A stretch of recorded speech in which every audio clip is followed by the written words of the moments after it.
And then 1.18.4, monks, I know not of any other single person fraught with such loss to many folk, such discomfort to many folk, with such loss, discomfort and sorrow to devas and mankind as Makkhali, that infatuated man. Just as monks, at a river mouth, one sets a fish trap to the discomfort, suffering, distress and destruction of many fish, even so Makkhali, that infatuated man, was born into the world, methinks, to be a man trap for the discomfort, suffering, distress and destruction of many beings. In this sutta, the Buddha did not hesitate to speak badly of Makkhali Gosala Putta, one who had wrong view, because he was leading many folk into the woeful plains. And sometimes people think that the Buddha was such a nice man that he cannot criticize another person. It's not true. The Buddha is willing to benefit many people and speak out even to name somebody who was leading some people to have wrong views. We were at 1.18. So today we start with 1.18.13.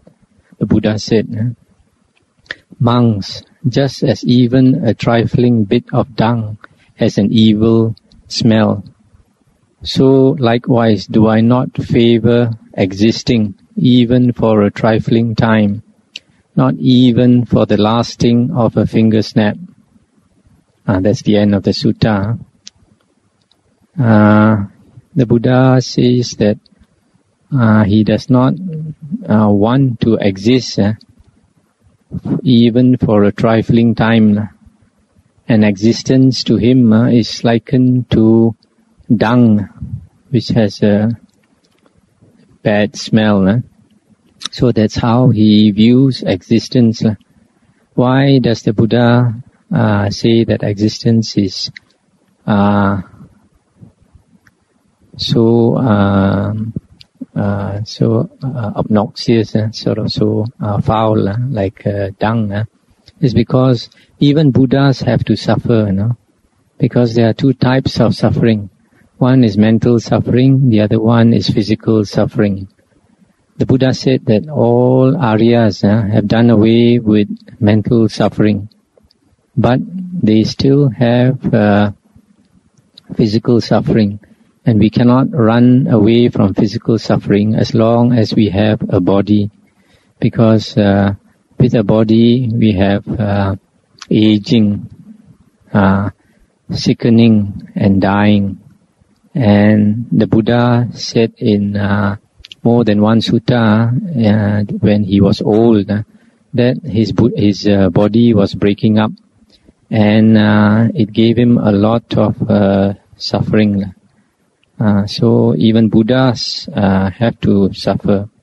And some people are of the opinion that because Buddhas and Arahants don't have a self, that they do not suffer. But if that is the case, then you can think, for example, if the Buddha had physical suffering from the body, then if it did not affect him, there would have been no necessity for him to enter into deep jhanas or cessation of perception and feeling, which the Buddha did. When the pain of the body was quite unbearable, he said he had to enter into deep states of meditation so that he did not experience pain in the body. And then after that, he comes out of it. For some time there is no pain, but later the pain might come back again. So there's one sutta in the Itthivuttaka, it's 2.44. There the Buddha said, what bhikkhus is the nibbana element with residue left? Here a bhikkhu is an arahant, one whose asavas are destroyed, the holy life fulfilled, who has done what had to be done, laid down the burden, attained the goal, destroyed the fetters of being, and is completely released through final knowledge. However, his 5 sense faculties remain unimpaired, by which he still experiences what is agreeable and disagreeable, and he feels pleasure and pain, sukha and dukkha. It is the extinction of attachment, hate and delusion in him that is called the Nibbana element with residue left. Now what bhikkhus is the Nibbana element with no residue left? Then he explains the other part. So here the Buddha is saying because Arahant still has the 5 sense faculties, he feels sukha and dukkha. So that explains why the Buddha says that existence, he doesn't want to exist even for a short time if he could. And this you'll find is quite different from some later books. We say that the Buddha sort of would come back again and again, or he's always in existence. Now the next sutta is 1.19. 1.19, there are several suttas here, but I'll just choose one of them.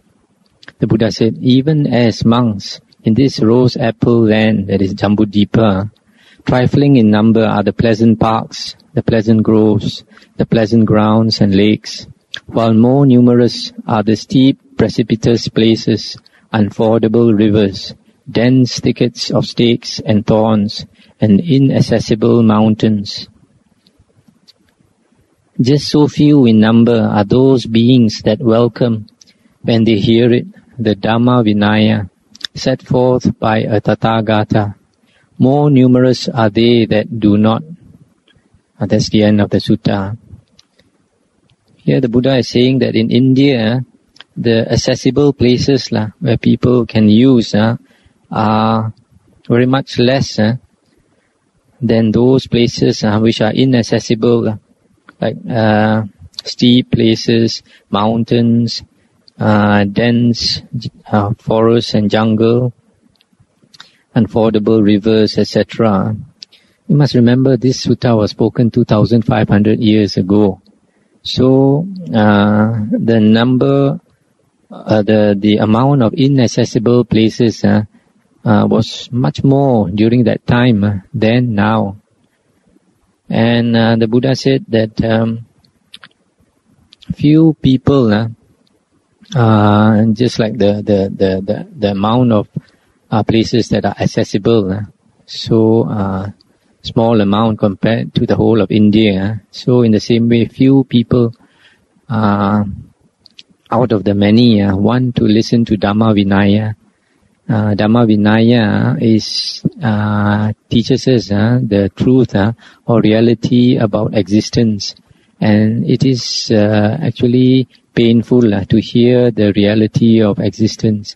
And sometimes people don't want to face the truth, they want to face the reality. They would like to believe what they want to believe, what they like to believe. Because of that, few people want to listen to the Dhamma and the disciplinary code taught by the Buddha, the Vinaya. So in other words, we don't expect to have many followers of the Buddha's teaching. In fact, most Buddhas, when they are enlightened, do not want to teach. Just like our Buddha, Gautama Buddha, after he was enlightened, he contemplated the minds of living beings, and he found that few people are inclined to listen to the Dhamma, and even if they listen, even fewer want to practice it. So he actually wanted to be a Pacceka Buddha, but later he was persuaded by Brahma Sahampati to turn the wheel of the Dhamma, and he did so. We find this happens more than once, that sometimes the Buddha is not inclined to do something, and somebody appeals to him to change his mind. Sometimes they appeal once, he doesn't want to change his mind. Then they appeal a second time, still he doesn't want to change his mind. But when they appeal the third time, out of compassion, he will change his mind and do something that at first he was not inclined to do. So this shows that actually Pacceka Buddhas are able to teach, but it's just that they are not inclined to teach. It's not like some of the later books say that Pacceka Buddhas are unable to teach, because whatever path that they have walked through, it is very clear to them, the path that they have walked through. So it shouldn't be difficult at all for them to teach. And they would rather teach actually by example. They show a good example of being a renunciant, and they practice, and perhaps if people ask them individually of the Dhamma, they might teach, but they're not inclined to teach to the whole world, turn the Dhamma wheel. And some people think that that is selfishness, but it is not selfishness, because it appears to me that every being has his own time, and the best teacher is suffering, because when we suffer enough, and it will bring us to walk the path. If we have not been in samsara, we are not suffered enough, we are not spiritually mature, even if the Buddha is around, we would not be inclined to follow his teaching. So that is why we find that during the Buddha's time, there were many people who did not want to follow the Buddha's teachings, even though the Buddha was in the world. Now the next sutta is 1.19.2. The Buddha says, just as monks in this Jambudvipa, rose apple land, that is India, trifling in number are the pleasant parks, the pleasant groves, the pleasant grounds and lakes, while more numerous are the steep, precipitous places, unfordable rivers, dense thickets of stakes and thorns, and inaccessible mountains. Just so few in number are those beings who, diseasing as men, are reborn among men. More numerous are those beings who, diseasing as men, are reborn in hell, who are reborn in the wombs of animals, who are reborn in the realm of ghosts. In the same way, just as in India there are trifling in number are the pleasant parks, pleasant groves, pleasant grounds and lakes, while more numerous are the steep, precipitous places, unfordable rivers, etc., etc. Just so few in number are those beings who, deceasing as men, are reborn among the Devas. More numerous are those beings who, deceasing as men, are reborn in hell, in the wombs of animals, in the realm of ghosts. So in the same way, the sutta continues, few in number are those beings who, deceasing as Devas, are reborn as Devas, or are reborn as men. More numerous are those beings who, deceasing as Devas, are born into the three woeful planes of hell, the animal realm, and the realm of ghosts. In the same way, similarly, few in number are those beings who, deceasing from hell, or from the animal realm, or from the ghost realm, are reborn as men, or as Devas. More numerous are those beings who, deceasing from hell, from the animal realm, from the ghost realm, are reborn back into the hell realm, or in the animal realm, or in the ghost realm. That's the end of the sutta. So basically what the sutta is saying is that most men, after they pass away, they don't come back into the human realm or go up into the Deva realm. Instead, most of them go into the woeful planes, the three woeful planes, hell, animal realm, and the ghost realm. Similarly, Devas, most of the Devas, when they pass away, are reborn into the woeful planes. Few of them are reborn back as Devas or as human beings. And even the beings from the woeful planes, after they pass away, most of them are reborn back into the woeful planes and not into the human realm or the heavenly realm. Now, what amount are reborn back into the woeful planes, for example, human beings. I would give a very rough estimate. Perhaps out of every 10 people, out of every 10 human beings, maybe only 2 or 3 come back into the human realm, human world, or are reborn as devas. Maybe 7 or 8 out of 10 people go down into the woeful planes. So from there, we can realize that it is quite dangerous. And we should not be like most people, most ordinary people. They live a very ordinary life and then they go into the woeful planes because they follow their inclinations, they follow all their lower instincts. It would appear like the number of beings in the world, every world system is like a pyramid. The higher you go, the less beings there are. The lower you go, the more beings there are. The base is very wide, the top is very narrow. The other thing here you can see is that the woeful planes mentioned here and throughout the suttas are only 3. That is, the first one, the lowest one is the hell realm, and slightly above that is the animal realm, and better than the animal realm, according to some sutta, is the realm of ghosts. So there are only 3 planes of existence in the woeful planes. Later books added another plane called the Asura plane. But when we check with the suttas, we find that it contradicts the sutta.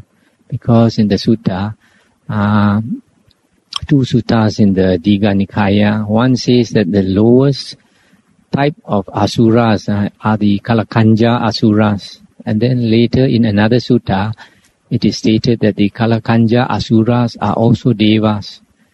So we can see that if the lowest kind of asuras are devas, then all of the asuras must be devas.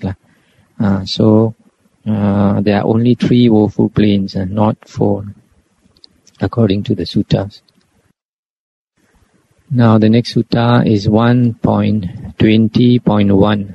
The Buddha said, "Truthfully, monks, these are to be reckoned as gains: forest dwelling, living on alms, wearing rag robes, wearing 3 robes only, teaching the Dhamma, mastery of the Vinaya, wide knowledge, the rank of an elder, Thera, the blessing of true deportment, the blessing of a following, the blessing of a large following, as a man of good family, a fair complexion, pleasant speech, to be content with little, and freedom from sickness." That's the end of the sutta. So here the Buddha is saying these things are really worth gaining. These are good things to have, to practice. It would give you a lot of blessing. The first one is forest dwelling. This is basically for monks. The word forest is actually a translation of the word, I think, aranya. Aranya is basically a secluded place, a quiet place. And usually the Buddha mentions a place like a cave, up in the hills, a valley, a quiet, secluded place, basically. Because if a monk wants to practice well, it is best to live in such places. The second one, also for monks, is living on alms. That means to go on alms round. This is a very good practice for monks because it is not something easy to do. Sometimes you go on alms round, people are quite rude to you. They just ask you to show off or something like that. And or they just ignore you, or they give you a rude stare or something. And it's very good for our ego. If we want to wear away our ego, these are some of the things which are very helpful. That's why it's not easy to be a monk. Some people They don't realize that, and they don't appreciate monks enough, and that's a loss to them. Third one is wearing rag robes. Rag robes here is a translation for Pangsukula Chivara. Pangsukula, this robe, the meaning of it is that it is picked up, a cloth that is picked up during the Buddha's time. According to the later books, something like 20 or 25 years, the first 20 or 25 years of the Buddha's ministry. He and his disciples only wore robes that were made from cloth that was picked up, and they would go to these what they call charnel grounds, cemeteries, places where dead bodies were thrown, and the cloth that was left over, the monks would go and pick it up, or from whatever place where the cloth was thrown away, they would pick it up and sew them into a robe. But later, the lay disciples of the Buddha asked the Buddha for permission to give robes to the monks, and out of compassion for them, to give people a chance to cultivate merit, the Buddha allowed lay people to make offerings to monks. Sometimes some lay people don't realize that it is their good fortune to be able to give to monks, and that is the Buddha's. So that's about rag robes. And the fourth one is wearing 3 robes only. The robes of a monk are generally stated to be 3. One is the sabung, or what sometimes it's called the sarung. And then this robe that we are wearing is a shivon. And then there's another one that's 2-layered, double-layered. It is for use as a blanket. Then teaching Dhamma. Teaching Dhamma is also a good thing. The Buddha encouraged the teaching of Dhamma. That's why the Buddha, you find during the Buddha's time and up to now, that the Buddha encouraged his monks to teach the Dhamma, and not all monks taught Dhamma, and not all monks taught meditation. There were some monks who were meditation monks, and some monks who were Dhamma preachers, and some monks who mastered both.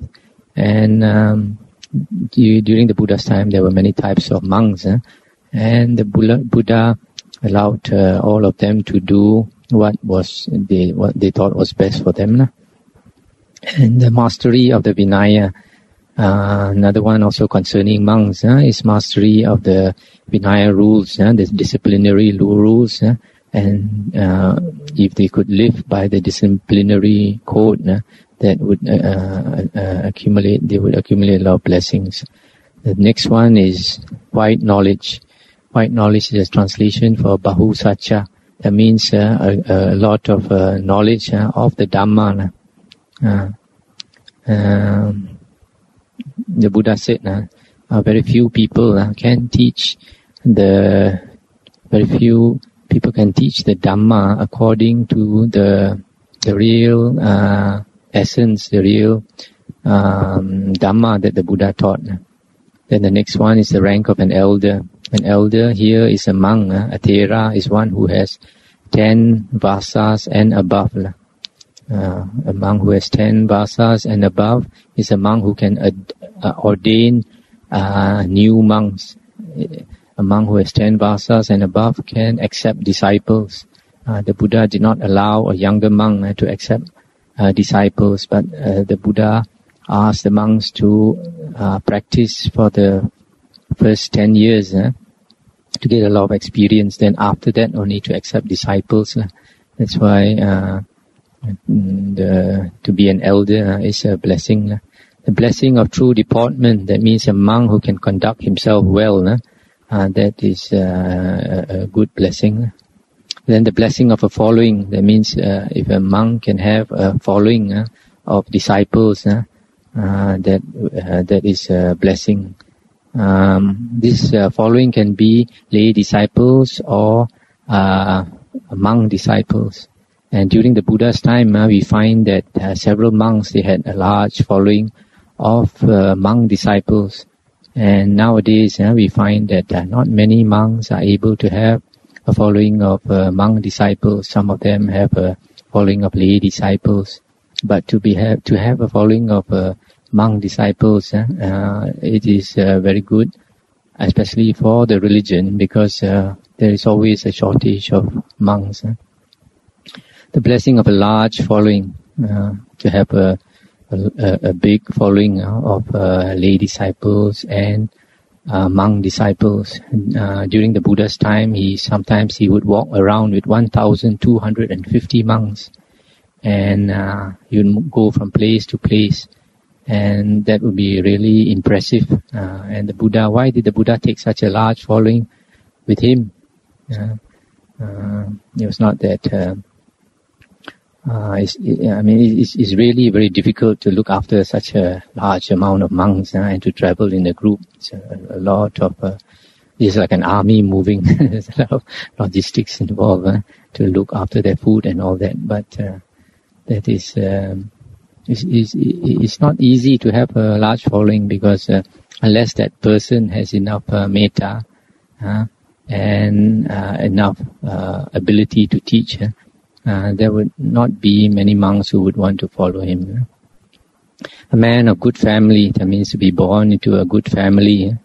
A good family is not necessarily a rich family. A good family is one which is upright, who knows the Dhamma, who follows the Dhamma, straightforward, very simple people.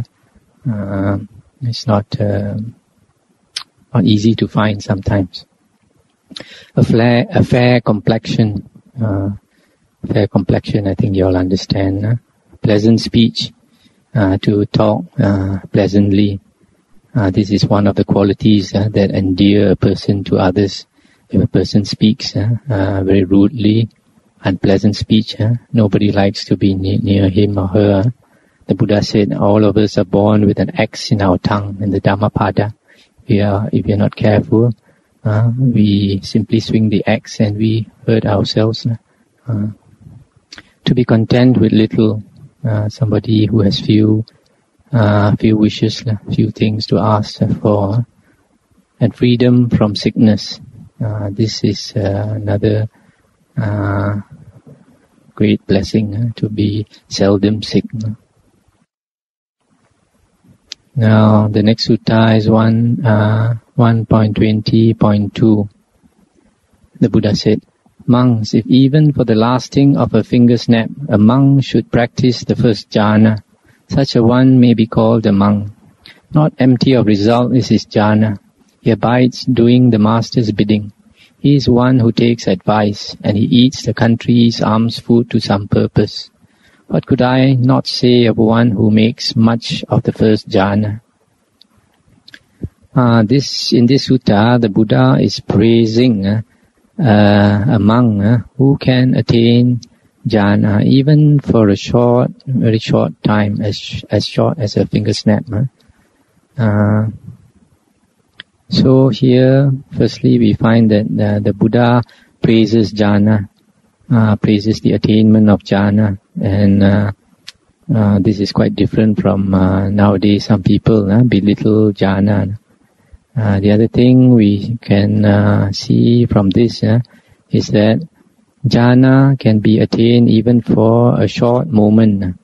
Even a person, how long a person can attain jhana and abide in jhana depends on his how long he has cultivated it. If a person is new, has just attained jhana, it's not very stable, and he could attain it for a short time. But with longer practice, perhaps he can abide in jhana for longer and longer. This jhana, I just like to explain a bit. This word jhana is sometimes translated differently. Years ago, they used to translate it as trance. and music, etc. And more recently, they translated it as absorption, mental absorption. But the word jhana literally means incandescence, brightness. So probably translation which is nearer the root word would be a state of mental incandescence. Because a person who can attain jhana, his mind becomes bright. That's why when it's reborn into the jhana plane, it becomes a being with a lot of brightness. Now we go to the next sutta, 1.21.47. The Buddha said, monks, they partake not of the deathless, who partake not of mindfulness of body. And 1.21.48. They who partake of mindfulness of body do indeed partake of the deathless. So here, the Buddha is saying that mindfulness of the body is extremely important. It can bring us to the deathless state. But here, it is my personal opinion that body here includes the mind also. Body sometimes, because there's some other sutta where the Buddha mentions the body with the perceptions and mental workings. So here, even though it doesn't mention perception and mental workings, I would assume that it includes the mental part, the mind, because the body and the mind are the two things that we associate with the self. The Buddha said we always associate the self with the five khandhas, and the five khandhas, if you analyze it, it is actually the body and four mental parts which constitute the mind.